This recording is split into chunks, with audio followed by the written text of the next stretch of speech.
we did have a debate on the floor over some pension bills, and then I wanted to outline what our procedures are going to be on our budget for the rest of the year. So I can repeat those comments and then take your questions, and then comment on Senator Radogno's response.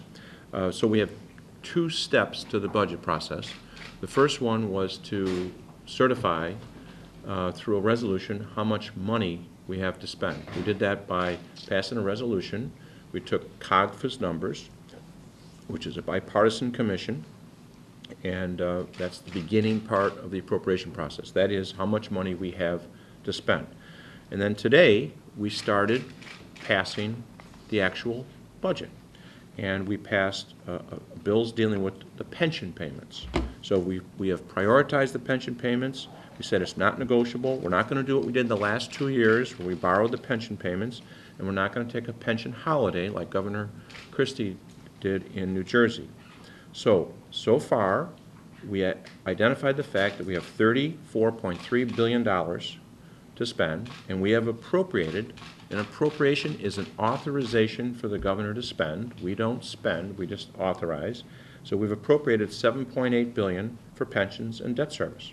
So we have $26.5 billion left to appropriate for state government in order to have a balanced budget. So when we come back in May, we're going to spend a large portion of our time on the floor dealing with the governor's appropriations bills. So that we're going to do things differently than we have in the last number of years. And this will be a better budget process. So the appropriations committees will consider any amendments to the appropriation bills that are currently on third reading. The appropriation bills on third reading are the governor's budget, found in about 40 or so different bills, and these represent the governor's introduced budget. So this is an important point. We're not going to have an omnibus single up and down vote on a budget. We're going to do it the way we've always done it in the past up until recent years. And this is in response to many legislators who have objected to the fact that we have had a budget dumped on their desk the last night, not enough time to read it. So we're doing this early in the month to go through each of the governor's introduced bills. This is an amending process for each of the agency budgets. We do have limited resources.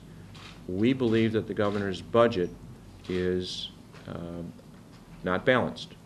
He's suggested that we spend more money than we have. So this is going to be a difficult process for us to go through and to cut from his proposed budget. Now, I would respectfully urge our colleagues from the other side of the aisle to go to the Reference Bureau and have their proposed cuts to the budget drafted in the form of amendments to the governor's budget. They had a press conference in the Blue Room. They had a document. You guys were probably there.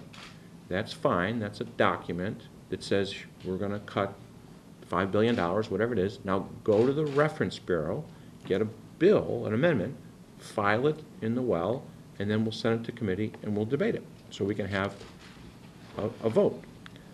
That's the only way in which we could possibly implement their cuts, would be for them to go to the Reference Bureau and get an amendment and introduce it.